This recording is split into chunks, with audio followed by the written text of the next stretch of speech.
নমস্কাৰ বন্ধু বান্ধৱীসকল স্বাগতম জনাইছো job education YouTube channel to জবলৈ টু জব চেনেলৰ জৰিয়তে আমি অসম তথা ভাৰতৰ চৰকাৰী বেচৰকাৰী চাকৰি বিজ্ঞাপন আলোচনা কৰোঁ। আজিও ঠিক তেনেধৰণে এটা বিশেষ বিজ্ঞাপনৰ বিষয়ে আলোচনা কৰিম। গতিকে বন্ধু বান্ধৱীসকল ভিডিঅ'টো শেষলৈকে চাব। আমি এই ভিডিঅ'ৰ জৰিয়তে কোন বিভাগত নিযুক্তি হ'ব, কিমানটা খালী পদ আছে, বয়স কিমান হ'ব লাগিব আৰু শিক্ষাগত অৰ্হতা কিমান লাগিব, আবেদনৰ অন্তিম তাৰিখ, দৰমহা কিমান হ'ব, এই সকলোবোৰ জানিবলৈ আপোনালোকে ভিডিঅ'টো শেষলৈকে চাব। যদি আপোনালোক মোৰ চেনেলত প্ৰথমবাৰলৈ আহিছে তেনেহ'লে চেনেলটো ছাবস্ক্ৰাইব কৰি দিব। বন্ধু বান্ধৱীসকল আহক আমি এতিয়া ভিডিঅ'টো আৰম্ভ কৰোঁ।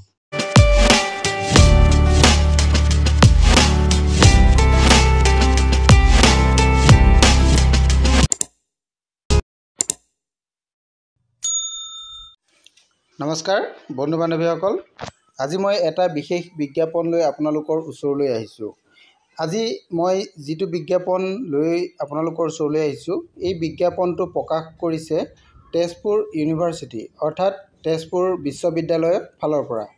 তেজপুৰ বিশ্ববিদ্যালয়ত কিছুমান নন টিচিং পদৰ কাৰণে বিজ্ঞাপন প্ৰকাশ কৰিছিল। সেই বিজ্ঞাপনটো লৈ মই আজি আপোনালোকৰ ওচৰলৈ আহিছোঁ। ইয়াতে টোটেল ভেকেঞ্চি আছিলে 23টা নন টিচিং পোষ্ট হয় এইকেইটা। গতিকে আপোনালোকে চাওক, ভিডিঅ'টো শেষলৈকে চাওক, তেতিয়া আপোনালোকে সবিশেষ জানিব পাৰিব। এতিয়া আমি আহোঁ এই পদকেইটাৰ কাৰণে আপোনালোকে যিহেতু অনলাইন আবেদন কৰিব লাগিব। ইয়াতে 23টা নন টিচিং ভেকেঞ্চি আছে। এইটো আপোনালোকে দেখা পাইছে। পদসমূহ কি কি হ'ব পাৰে: সহকাৰী, পঞ্জীয়ক, কেৰাণী, গৱেষণাৰ সহায়ক পদ, এইবিলাক পদ থাকিব। আৰু এই পদকেইটাৰ বিষয়ে আপোনালোকে সবিশেষ চাওক। ইয়াত যিখিনি পদ আছে, টোটেল পদ হৈছে আপোনালোকৰ ইয়াতে 23টা। এইটো আপোনালোকে নিশ্চয় দেখা পাইছে। ইয়াতে এডুকেশ্যনেল কোৱালিফিকেশ্যন গ্ৰেজুৱেশ্যন দিয়া হৈছে আৰু জব টাইপটো চেণ্ট্ৰেল গভৰ্ণমেণ্ট দেখুৱাইছে, এপ্লাই মোডটো অনলাইন দেখুওৱা হৈছে। আৰু ইয়াৰ সবিশেষ আপোনালোকে চাই থাকিব, সকলোখিনি জানিব পাৰিব। প্ৰথম যিটো পদ আছে, প্ৰথম পদটো হৈছে আপোনালোকৰ ৰেজিষ্টাৰ। এইটো আপোনালোকে দেখিছে ৰেজিষ্টাৰ। ইয়াৰে এটা পদ আছে।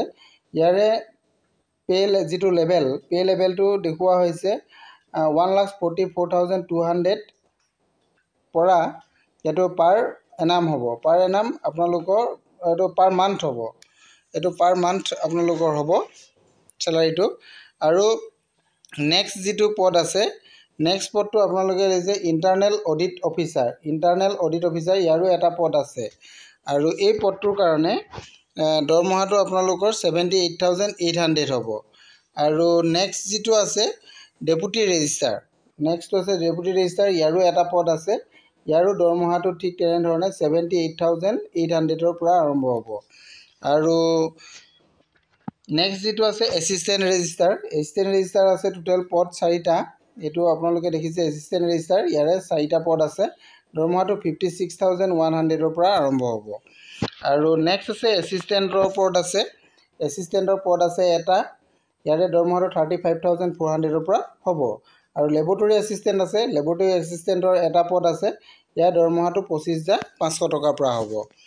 আৰু জুনিয়ৰ একাউণ্টেণ্ট আছে। জুনিয়ৰ একাউণ্টেণ্টৰ 2টা পদ আছে। ইয়াৰে দৰমহাটো 25,500 টকাৰ পৰা আৰম্ভ হ'ব। আৰু আছে upper division clerk. Upper division ক্লাৰ্কো আছে এটা পদ। ইয়াৰ দৰমহাটো 25,500 টকাৰ পৰা আৰম্ভ হ'ব। আৰু আছে লৱাৰ ডিভিজন ক্লাৰ্ক। এইটো দেখিছে লৱাৰ ডিভিজন ক্লাৰ্ক। ইয়াৰে 6টা পদ আছে টোটেল। ইয়াৰে দৰমহাটো 19,900 টকা হ'ব। আৰু মাল্টিটাস্কিং ষ্টাফ আছে। মাল্টিটাস্কিং ষ্টাফৰ আছে টোটেল 5টা পদ। ইয়াৰে দৰমহাটো 18,000 টকা হ'ব। এইকেইটা আছিলে পদকেইটা। ইয়াৰ কাৰণে আপোনালোকৰ এজটো আছে। ৰেজিষ্টাৰ পদৰ কাৰণে বয়সটো 57লৈকে আপোনালোকে হ'লে কৰিব পাৰিব। আৰু ইণ্টাৰনেল অডিট অফিচাৰৰ কাৰণে 56, আৰু ডেপুটি ৰেজিষ্টাৰৰ কাৰণে 50, আৰু এছিষ্টেণ্ট মেনেজাৰৰ কাৰণে বয়সটো 40 বছৰলৈকে। আৰু assistant, laboratory assistant, junior accountant, upper division clerk, lower division clerk, multitasking ষ্টাফৰ কাৰণে বয়সটো আপোনালোকৰ 32 বছৰলৈকে দিয়া হৈছে। আৰু এডুকেশ্যনেল কোৱালিফিকেশ্যনটো আপোনালোকে চাই লওক। গোটেইকেইটা এডুকেশ্যনেল কোৱালিফিকেশ্যন মই আপোনালোকক জনাই দিব বিচাৰিছোঁ। ৰেজিষ্টাৰ পদৰ কাৰণে মাষ্টাৰ ডিগ্ৰী লাগিব আপোনালোকৰ। মাষ্টাৰ ডিগ্ৰী 55% মাৰ্ক থাকিব লাগিব। আৰু ইণ্টাৰনেল অডিট অফিচাৰৰ কাৰণে আপোনালোকৰ ইয়াতে অফিচাৰ্ছ কাৰণে audit and account service equivalent with relevant experience আপোনালোকৰ থাকিব লাগিব। আৰু ডেপুটি ৰেজিষ্টাৰৰ কাৰণে আপোনালোকৰ মাষ্টাৰ ডিগ্ৰী লাগিব। এটলিষ্ট আপোনালোকৰ 55% মাৰ্ক থাকিব লাগিব। লগতে 5 yearsৰ ৱৰ্ক এক্সপিৰিয়েঞ্চ এছিষ্টেণ্ট ৰেজিষ্টাৰ কৰাৰ থাকিব লাগিব। নেক্সট আছে আপোনালোকৰ এছিষ্টেণ্ট ৰেজিষ্টাৰ কাৰণে মাষ্টাৰ ডিগ্ৰী লাগিব আৰু 55%ত হ'ব লাগিব। আৰু এছিষ্টেণ্টৰ পদৰ কাৰণে আপোনালোকৰ গ্ৰেজুৱেশ্যন হ'ব লাগিব, অৰ্থাৎ বেচেলৰ ডিগ্ৰী লাগিব। 3 years লগতে এক্সপিৰিয়েঞ্চ বিচৰা হৈছে। আৰু লেবৰেটৰী এছিষ্টেণ্ট আছে, ইয়াৰো কাৰণে বেচেলৰ ডিগ্ৰী লাগিব। বেচেলৰ ডিগ্ৰী ইন ফিজিক্সত হ'ব লাগিব আৰু 2 years আপোনালোকৰ এক্সপিৰিয়েঞ্চ থাকিব লাগিব। নেক্সট আছে জুনিয়ৰ একাউণ্টেণ্টৰ বেচেলৰ ডিগ্ৰী হ'ব লাগিব আৰু 2 year ৰিলিভেণ্ট এক্সপিৰিয়েঞ্চ আপোনালোকৰ থাকিব লাগিব। আপাৰ ডিভিজন ক্লাৰ্কৰ আছে বেচেলৰ ডিগ্ৰী, এইটো ঠিক তেনেদৰে গ্ৰেজুৱেশ্যন লাগিব আৰু 2 years আপোনালোকৰ এক্সপিৰিয়েঞ্চ লাগিব। লোৱাৰ ডিভিজন ক্লাৰ্ক আছে, লোৱাৰ ডিভিজন ক্লাৰ্কৰ আপোনালোকৰ বেচেলৰ ডিগ্ৰী হ'ব লাগিব।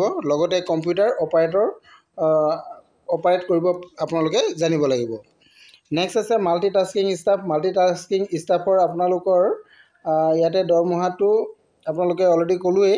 ইয়াতে আপোনালোকৰ কোৱালিফিকেশ্যনটো 10 পাছ হ'ব লাগিব বা ITI পাছ হ'লে এই পদৰ কাৰণে আপোনালোকে এপ্লাই কৰিব পাৰিব। এইকেইটা সকলোখিনি আপোনালোকক জনাই দিয়া হ'ল। আৰু ইয়াৰ কাৰণে আপোনালোকৰ এটা এপ্লিকেশ্যন ফিজ আছে। এপ্লিকেশ্যন ফিজটো ইয়াৰ বিষয়ে আপোনালোকক ইয়াতে কৈ দিছোঁ। এইটো নন ৰিফাণ্ডেবল হয়। এপ্লিকেশ্যন ফিজ 1000 টকা আপোনালোকে পে' কৰিব লাগিব। আৰু যিসকল SC ST আৰু PWD কেণ্ডিডেট আছে তেওঁলোকে 500 টকা পে'মেণ্ট কৰিব লাগিব। এইটো অনলাইন থ্ৰু পে'মেণ্ট কৰিব লাগিব। এইখিনি আছিলে আপোনালোকৰ বিজ্ঞাপনটো। আপোনালোকে যেতিয়া অনলাইন থ্ৰু পে'মেণ্ট কৰিব এইখিনি আপোনালোকে সকলোখিনি অফিচিয়েল ৱেবছাইটত গ'লে চাই ল'ব পাৰিব। অফিচিয়েল ৱেবছাইটত যাব, তেতিয়া আপোনালোকে বিজ্ঞাপনটো আৰু সকলোখিনি বস্তু আপোনালোকে তাৰ পৰা চাই লৈ এপ্লাই কৰিব পাৰিব। Thank U.